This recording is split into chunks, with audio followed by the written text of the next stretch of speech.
When we think of the downfall of Catherine Howard, Henry VIII's ill-fated fifth queen, it's often assumed that she was executed for committing adultery.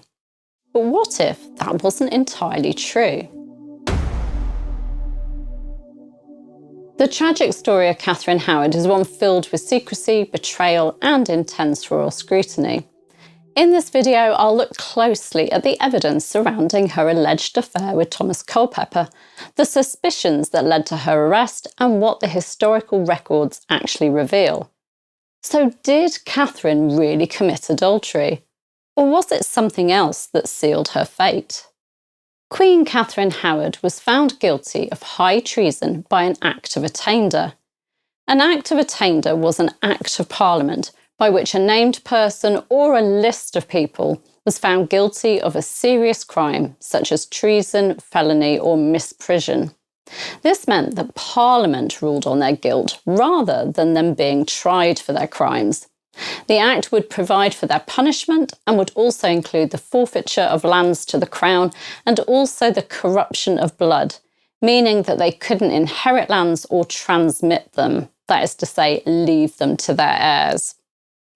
The Act of Attainder against Catherine Howard and her lady-in-waiting Chamberlain Lady Rochford was introduced into the House of Lords on the 21st of January 1542 and received royal assent on the 11th of February 1542, 2 days before Catherine and Jane were executed. So what did the Act of Attainder say? What was the high treason that Catherine and Jane had committed? Let me read out the relevant part of that particular act. Catherine Howard, whom the king took to wife, is proved to have been not of pure and honest living before her marriage, and the fact that she has since taken to her service one Francis Derham, the person with whom she used that vicious life before, and has taken as chamberer a woman who was privy to her naughty life before, is proof of her will to return to her old, abominable life. Also, she has confederated with Lady Jane Rochford, widow, late wife of Sir George Boleyn, late Lord Rochford, to bring her vicious and abominable purpose to pass with Thomas Culpeper, late one of the King's Privy Chamber, and has met Culpeper in a secret and vile place at 11 o'clock at night and remained there with him until 3 a.m, with only that bored the Lady Jane Rochford.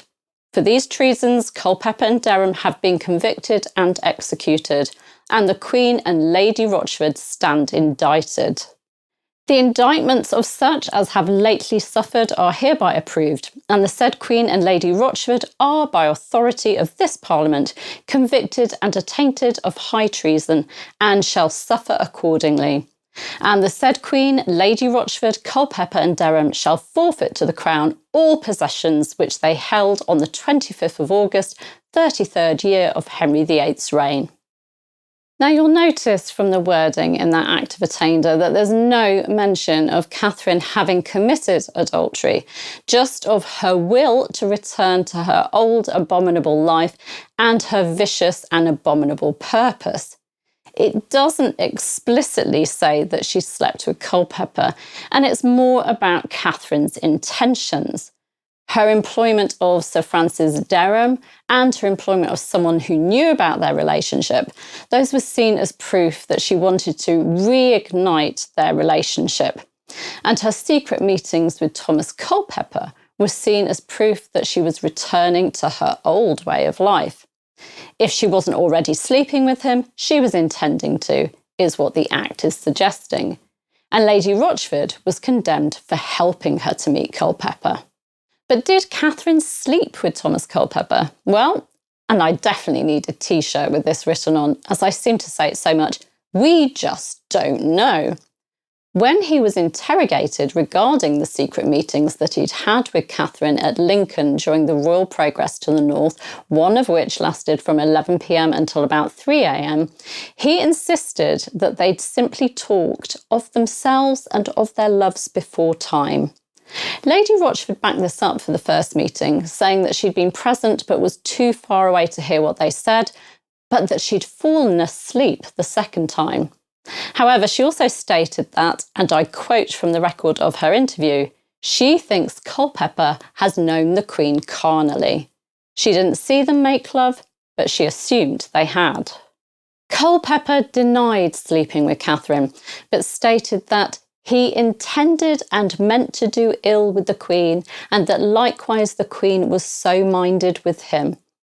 He also said that Catherine had told him, "If I listed, I could bring you into as good a trade as Bray hath my Lord Parr in," Dorothy Bray having had an affair with William Parr, and that when he answered that he thought her no such woman as Bray, Catherine replied, "Well, if I had tarried still in the maiden's chamber, I would have tried you."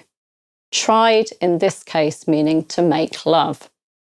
He also told of how Catherine had told him to beware that whensoever he went to confession, he should never shrive him of any such things as should pass betwixt her and him, as the king was the head of the church and therefore should have knowledge of it. So to explain those quotes, Catherine is offering to be like Dorothy Bray was to William Parr with Culpeper, i.e. to be his mistress. And when Culpeper says, no, you're not like her, Catherine is explaining, well, if I'd stayed in the maiden's chamber, I would have made love to you. So she's saying that she would have slept with him. What Culpeper didn't realise is that by saying all this, he was confessing to treason here. The 1534 Treason Act stated that a person was guilty of high treason if they did maliciously wish, will, or desire by words or writing, or by craft imagine, invent, practice, or attempt any bodily harm to be done or committed to the king's most royal person, the queen's, or the heir's apparent. Intention was all that was needed to condemn Culpeper and Catherine. Perhaps they hadn't committed adultery yet, but they intended to do so, something which would have harmed the king and potentially impugned the succession, as Catherine the Queen may have got pregnant. So did Catherine Howard and Thomas Culpeper ever truly cross the line? The truth is, we may never know for certain. Their intense connection and the intent to do ill were considered treasonous in Henry VIII's court. In the end, Catherine's secret meetings and alleged intentions were enough to convict her, even if physical evidence of adultery remains unclear. It's entirely possible that they just talked, kissed, and fooled around. Perhaps Catherine was holding out because they were under the impression that the king was going to die soon, and so they wouldn't have long to wait. It's impossible to know, but Lady Rochford was certainly under the impression that they had done the deed. Whatever the truth of Catherine and Culpeper's relationship, their tragic story serves as a reminder of the harsh consequences of royal suspicion in the Tudor court. But what's your take on this historical mystery? Let me know your thoughts in the comments below. And if you've enjoyed this video, please do give it a like and perhaps share it around. And of course, you can subscribe to my channel too. I'd really appreciate that. Thank you for listening. Take care. Bye-bye.